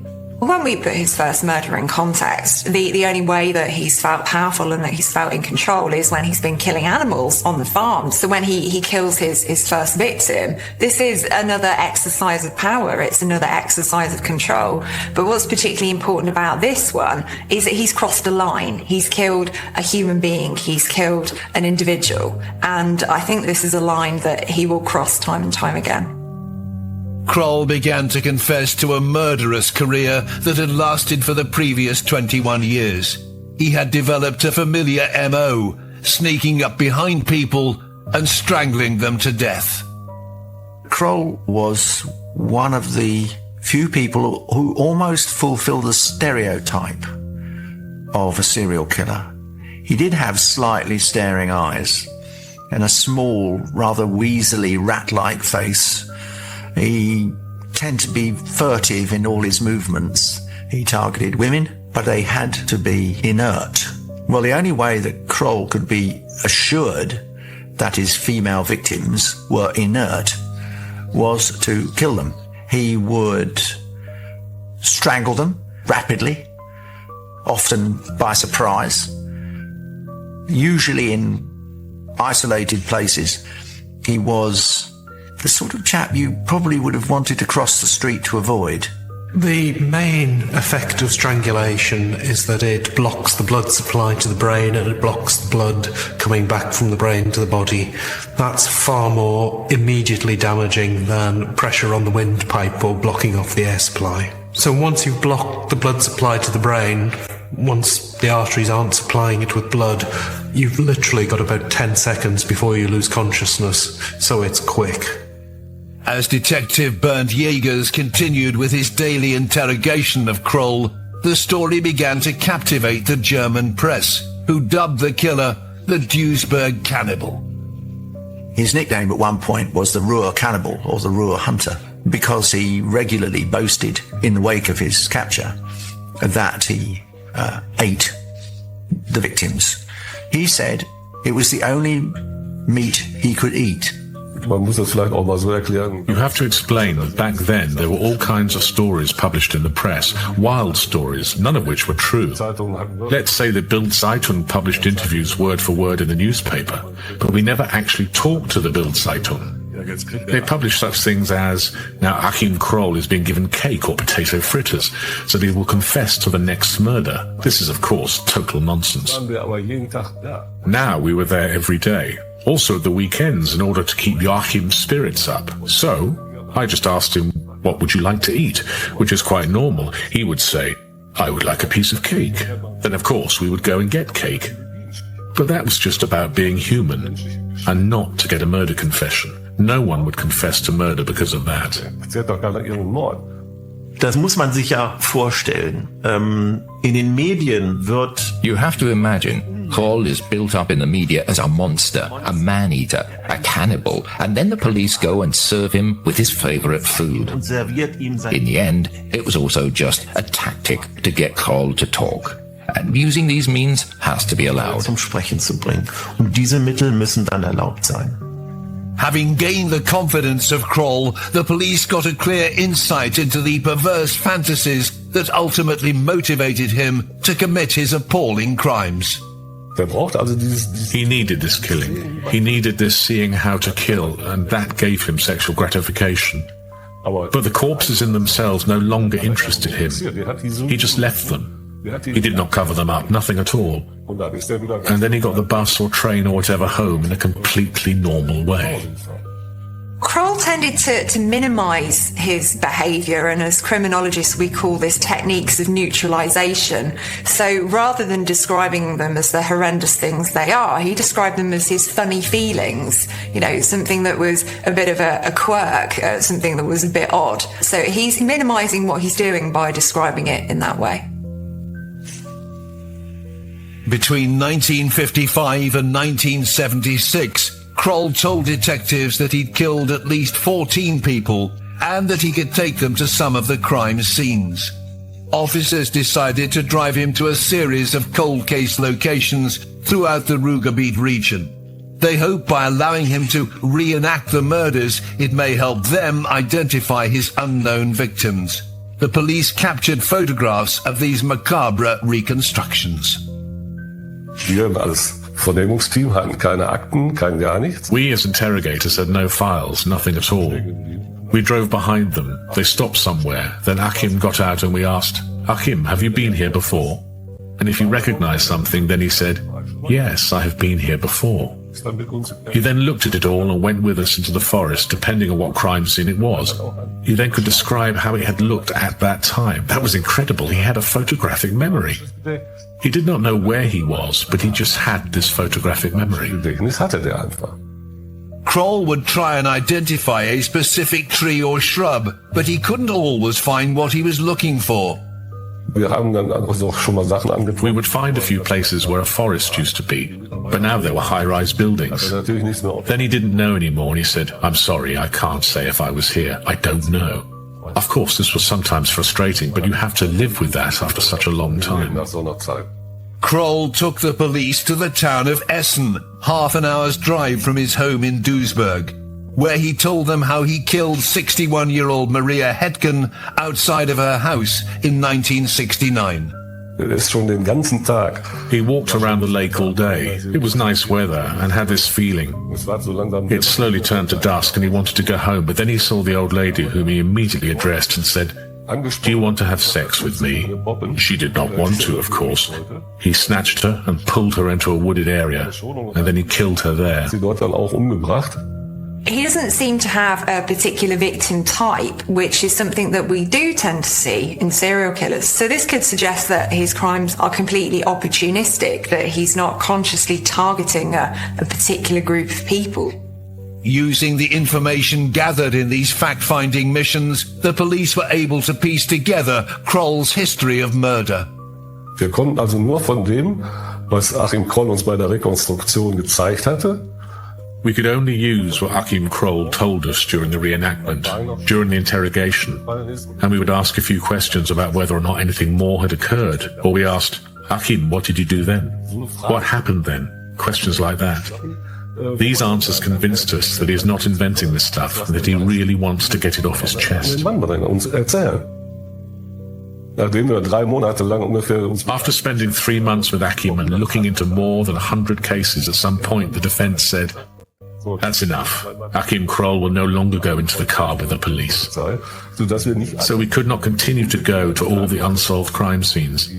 This may have also resulted in solving other unsolved cases. That was a shame. As new crimes were revealed to detectives, they soon realized that Kroll was confessing to murders that had already been solved. Some of these innocent men who had been wrongly accused were in prison, and some had even ended up dead. In the summer of 1976, police in Duisburg, West Germany, were questioning 43-year-old Joachim Kroll. He had confessed to the murder of 14 people and led detectives to the location of many of the crime scenes. One of these victims was 13-year-old Jutta Rahn. Kroll had strangled and killed her in the town of Breitscheid in 1970, 6 years before his arrest. But in a time before DNA evidence existed, the police had focused their investigation on Jutta's boyfriend. For the police, and also for the prosecutor, the matter was resolved. And because of that, it was not on the list. And then Achim went with us into the forest and explained what he had done. This was the first story where we then said, hey, we have somebody here who is in the know. We're not here with somebody who is not quite so clever. He wants to show us what he's done. And now we have a crime for which someone else has almost been sentenced. And he has another 20 to 30 people that he might have killed. A blood group classification expert later confirmed that Jutta's boyfriend could not have been the perpetrator, and he was acquitted. But he was not the only man who had been mistakenly accused of a Kroll murder. One man had even made a false confession about killing 16-year-old Manuela Knort, who was in fact murdered by Kroll in 1959. Der ist zur Polizei nach einiger Zeit gekommen und hat gesagt, ich habe dieses Mädchen umgebracht. After some time, this man went to the police and told them that he killed this girl. He really went to prison for the crime, but then said during his trial, it wasn't me. I only said that because I had financial problems, family problems. I was on the street. I needed somewhere to go and confess to this crime. It was, of course, no longer treated as an unsolved case by the police. The case had been closed. It had come to a trial and he had been convicted. Weil ist zu einer Gerichtsverhandlung gekommen. Ist dann auch verurteilt worden. Following Kroll's arrest in 1976, the convicted man wrote an astonishing letter which was published in the press. This man had already turned to our boss of the murder squad. He wrote a letter then saying that he was not the perpetrator and that the perpetrator must still be walking around free. We went to that scene, to the crime scene, and Achim got out and said, yes, I was here too. He went into the forest and again looked for a very specific bush and a specific place, and he said here it was, and we immediately did a reconstruction. So that was the second story, where an innocent person had served time in prison and the matter was considered as solved. Another man who was falsely accused was Walter Kwicker, a farmer from Walsum, a suburb of Duisburg. He lived less than a mile from the spot where 11-year-old Monika Tafel was killed in June 1962. Das junge Mädchen war an diesem Tag zufällig unterwegs. The young girl happened to be out and about that day and bumped into Joachim Kroll, who was out looking for a new victim to kill and rape. Töten und vergewaltigen. Without the slightest hesitation, he kept turning around to check if anyone could see him, approached the girl, dragged her into a field, strangled her, and then sexually assaulted her. Sich da anschließend an ihr sexuell verkam. But in 1962, Joachim Kroll was just a phantom. And a few days after the brutal killing of Monika Tafel, the police arrested Walter Kwicker. His daughter Marlies was just 6 years old at the time. Man hat meinen Vater verdächtigt, 150 Meter von seinem Elternhaus. My father was suspected of raping and murdering an 11-year-old girl 150 meters from his family home. Von den Bewohnern des Ortsteils, aber auch aus seinem Bekanntenkreis. People who lived in the area, and also from among his acquaintances, made claims, expressed suspicions which the police reacted to. And I think it was 5 days after the child's body was found, they arrested him at his workplace. Das konnte ihn da keiner gesehen haben. No one could have seen him, because on the day of the disappearance he was at work, so in that sense he also had a kind of alibi. He was accused, and I know that some people who were very close to me made negative comments about my father. Über meinen Vater. The murder of Monica had left the community in a state of shock. People were keen to keep their children within sight because no one knew where the killer lived or when he'd strike again. Und dadurch war eine beklemmende Stimmung im Ortsteil. This created an oppressive atmosphere in the area, and at the same time people voiced their suspicions. One person suspected the next. It was a hard time for everyone.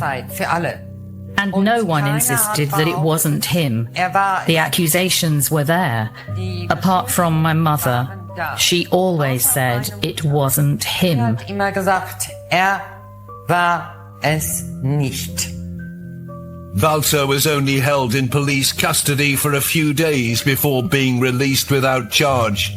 But people in the area continued to see Marlies' father as the killer. Also nachdem freigelassen worden ist. So after he was released, people avoided him, and people called out behind him, murderer and stuff like that. It was the case that people really avoided him in the area. Just 6 months after his arrest, the false accusations became too much for Walter to take. Am 10. Dezember hat abends das Haus verlassen. On the evening of the 10th of December, he left the house, and that was the last time he was seen. On the 15th of December 1962, he was found hanging from a tree by some children. Hängend aufgefunden. Ich habe das mit 9 Jahren richtig kapiert, was vorgefallen war, und es hat mich. I was 9 years old when I really grasped what had happened, and it appalled me. It touched me inside, and I often stood and looked at the spot where the girl was murdered. Wo das Mädchen ermordet wurde. When Kroll confessed to the murder of 11-year-old Monica Tafel following his arrest in 1976, it came as a huge relief to Marlies. But in a way, Walter Kawicka had become yet another victim of Joachim Kroll. Es kam der Ausspruch meiner Großmutter, dann war es ja doch nicht. Dieser Ausspruch hat My grandmother came out with the remark, so it wasn't him after all. This remark affected me very deeply, and I didn't ever discuss it with anyone else because I had to process the fact that the pressure of being the daughter of a suspected murderer had disappeared. Tochter eines angeblichen Kindermörders zu sein, verschwunden war. Für mich war es so, mein Vater war rehabilitiert. My father had been rehabilitated. I don't know what other people said about that afterwards. I only know what I heard and what I felt myself. And that's the only thing that counted for me. Und das allein zählte für mich. Before Kroll was arrested, a whole series of other men came under suspicion as part of the investigation. And that is, of course, particularly tragic, because these were always men who, at the end of the day, had nothing to do with the crime. Kroll saw no problem with that. Oh, that's their problem. That would be their difficulty. I can get away with it. And to get away with it for 21 years, so consistently, with so many deaths in such a small area, is horrifying, but also remarkable. In total, 2 men were falsely accused or imprisoned, and 3 men committed suicide in relation to Kroll's murders. Another 5 victims of the callous killer. After his arrest in July 1976, it appeared to detectives that Kroll was almost relieved to be captured. He wanted this sensation gone, which had always led him to commit these crimes. So he really felt the need, and he thought that when he told his story, that it would go away somehow. In terms of what Kroll expressed about his punishment, it is quite childlike and quite immature in a way, because he thought that he would just go to hospital and his funny feelings would be cured and then he'd be able to go home. So this implies quite a kind of simplistic interpretation of his own problems. But Joachim Kroll could not make these murders simply disappear. He would have to face justice for his crimes. Kroll may have gone on to kill many more women, but one costly mistake had led to his capture, and a gruesome discovery in his home had stunned the country. In 1976, Joachim Kroll was in police custody. For 21 years, he got away with a series of brutal murders, completely undetected. Kroll worked as a toilet attendant and lived alone. He managed to live what appeared to be a normal life without arousing any suspicions. He presented to the world as friendly, plausible, agreeable to his neighbours in Duisburg. The local children would visit him, although I think sometimes their parents must have been a little suspicious. He was known as Uncle Joachim. We also tried to speak to those around the neighborhood, asked who knows him, who had contact with him. People said he was a bit weird, a bit odd somehow, but he was dear old Uncle Achim, and in reality he was a wolf in sheep's clothing. Behind this facade of Uncle Joachim and, oh, I like to look after you girls and boys and they come round to see me and I give them sweets, was this man who was very, very angry, who wanted to make society well aware that they were living by a thread and he could cut it at any moment that he chose. Kroll usually did his killing miles away from his Duisburg home. But in July 1976, suffering with a bad leg, he finally struck within his own community when he kidnapped and murdered 4-year-old Marion Ketter. It was the mistake that led to his capture. His crime scenes got closer and closer, and therefore it was the dumbest thing he could really do, was take a girl from the direct neighborhood. But as I said, his feeling was greater, and if he had thought about it, he should have said, "This, what I am doing now, is nonsense. They will catch me." Door-to-door questioning throughout the neighborhood led the police directly to Kroll. Inside his home was an horrific crime scene. Detectives found a saucepan on the stove with body parts in it. Worse still were the contents of the refrigerator. There was this girl, completely dismembered. Upper arm, forearm, placed on corresponding shelves, so that he only had to take something out and add it to the pan. That was unfathomable for us. When we look at cannibalism, we're essentially looking at those who consume the bodies of other humans. And this is something that we do see sometimes in cases of serial murder. And it is about power and it's about control again. It's about completely possessing your victim. So not only have you taken away their life, you're now mutilating their body and consuming it. Kroll disposed of other parts of the body by flushing them down the lavatory. But that blocked the toilet, and that of his neighbor below as well. The neighbor approached him and said, "Hey, something is blocked here." One of the horrifying things of Kroll's crimes was that he took pleasure in taking out the intestines of his victims. He'd told a neighbour who was asking him what the smell was. He said rather flippantly, "Oh, it's guts," which it literally was, intestines. And the neighbour complained. Kroll was nothing if not brazen. Kroll claimed he had butchered a rabbit and would make sure the remains were removed from the pipe. Das hat auch gemacht und hat das He did that too, and he took it to the waste bins in the courtyard, where he disposed of it. He was seen by this neighbour, who then told our colleagues who were walking around asking questions, who has seen this girl last? This neighbour told them of his observations, and so they checked the waste bin and found that this was not from a rabbit, but that they were human innards. Kroll had kidnapped and murdered the helpless 4-year-old just days before. Fühlte sich zu diesem jungen Mädchen besonders hingezogen. Der stand dann immer oben am... He felt particularly attracted to this young girl.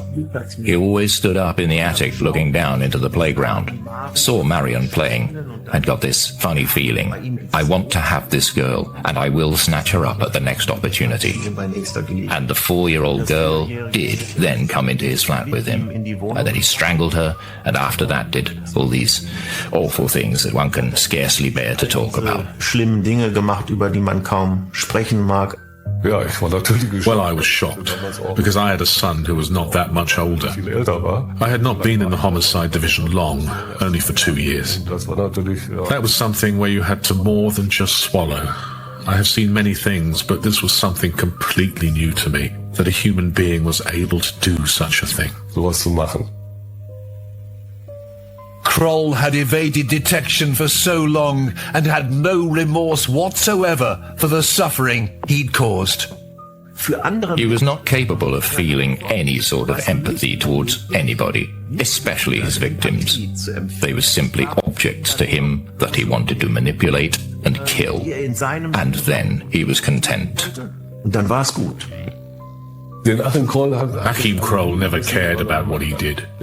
He did not even ask what her name was. He did not care. His tingling feeling was gone. The body remained there. He got up, possibly cleaned himself up, and then the matter was done for him. There was not even a reaction like, when I count them up, you've been able to prove so many, that is so bad. Such things we did not hear from him. In that regard, he was totally emotionless. Although he had confessed to killing at least 14 people, the police officially charged Joachim Kroll with 8 murders. On the 4th of October 1979, Kroll's hearing began in Duisburg. As the details of Kroll's gruesome sexual deviance were revealed, the case caught the public's imagination in a way few others have. The, in some cases, excessive media coverage obviously contributed to Kroll becoming a case of the century. But on the other hand, from a criminologist's perspective, one has to say that there hasn't been a comparable case in Germany, at least since the Second World War, where so many people have been killed over such a long period. Over the next 2.5 years, the court was only in session 151 times. But in April 1982, Kroll was convicted of all 8 murder charges against him. He was sentenced to life imprisonment. The 49-year-old was immediately sent to Rheinbach prison. Also Kroll ist für mich weder verrückt noch böse, sondern ein... In my view, Kroll wasn't mad or bad, but was a human being who had failed in social terms, sexually, and in his work life, and who on this basis committed the most terrible crimes. In my opinion, Joachim Kroll would not have become a serial killer if he had been valued as a human being. Als Menschen gezählt. Whilst most of his victims were young, there was somebody who was in their 60s. So there was an array of victims. There wasn't a particular type. And the fact that he got away with this for so long, I think we should really ask ourselves a lot of questions, as a society. How does somebody like this go under the radar for that long? On July the 1st, 1991, 9 years after being convicted, Joachim Kroll died of a heart attack in Rheinbach prison. He was 58 years old. I think Kroll did some incredibly evil things, which really do kind of breach not just legal codes, but social and moral ones as well. And what's interesting for me is what made him into this person that did these evil things. He didn't really have very much in the way of monitoring of his behaviour or any breaks on his behaviour. So I think when you have a situation like that, you can have somebody who turns into someone capable of real evil. The news of Kroll's demise was of scant consolation to Marlies Voivod. Ich habe, nachdem ich das erfahren habe, in mir persönlich Hass gefühlt auf Joachim Kroll. After I heard about it, I felt hatred for Kroll and would have liked to wish on him that everything he did to the children and to the adults would be done to him. And I'm sorry that he died so early. And this anger I have will probably never go away. Und diese Wut wird wohl auch immer in mir bleiben. Had he not kidnapped Marion Ketter close to home, in one of his very few mistakes in this killing spree of 20 years or more, then I'm absolutely sure he would continue to kill. If there is ever anyone who could be said to epitomize what the word evil means, I would say it was Joachim Kroll. A genuinely evil man who defiled the world he inhabited. For 21 years, West Germany was haunted by an almost invisible killer. Joachim Kroll was so ordinary that he blended into the background. While other men were accused of his most vile crimes, he continued to murder for his own gratification, regardless of the consequences. His capture came as a shock to the whole country, who will remember Kroll as one of the world's most evil killers.